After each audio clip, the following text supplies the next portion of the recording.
Barbell channel where we talk about creative business ownership. If you are brand new to the entrepreneurship world, you have probably already started making a couple little mistakes.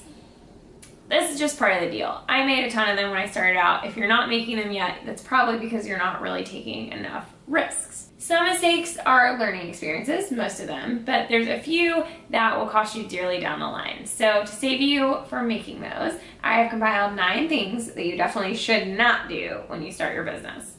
Okay, number 1 that should be most obvious is don't be shady. This applies at the beginning, but it carries through the entirety of your journey.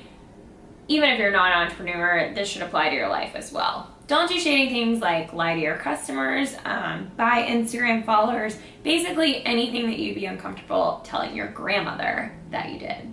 And number 2, don't look for loopholes or shortcuts. This is in the same vein. So try not to avoid things that you don't want to do, even if you feel like you might be getting away with it or your business is too small for anyone to really care.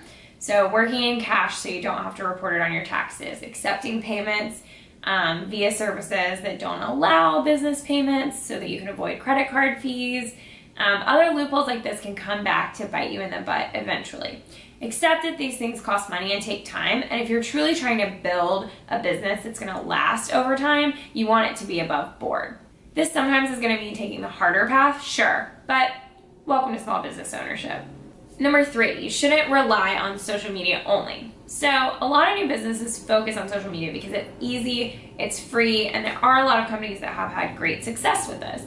But remember that your social media following doesn't actually belong to you.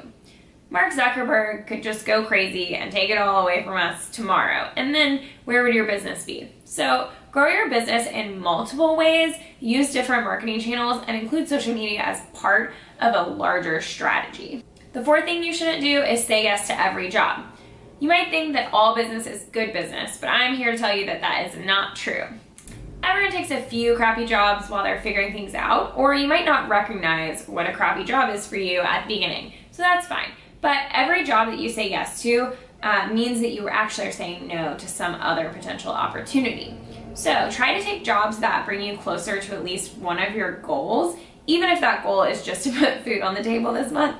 But don't take jobs that are pushing you in the wrong direction or leading you down a path that's not where you want to be in the long run.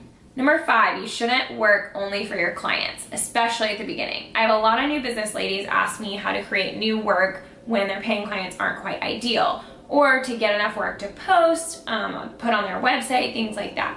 The answer is simple, just make that work anyway. Someone doesn't have to be paying you for you to create beautiful work, and the more that you put out there of your ideal work, the more people will ask you to create work like that and start paying you to create work like that. Okay, number 6 thing that you should not do when you start your business is make up pricing. This is simple. You should always have a solid reason behind your pricing.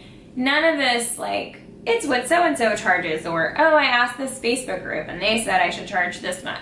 If you don't know why you're charging what you're charging, then you likely aren't covering the right costs. You may decide that you need to charge less because you're just starting out. I'm not really a fan of this method either, but at least you have a solid reasoning and understand where you're cutting that cost from. As a hint, if you're cutting costs because you're new, it should be coming out of your hourly rate, not out of your material costs. Number 7, you definitely should not be copying other people. This is kind of looped in with being shady as well, but it happens so much that I decided to make it its own point. Clients often send me other artists' work as examples or inspirations, but as much as it's humanly possible, I try to avoid copying other creatives' work.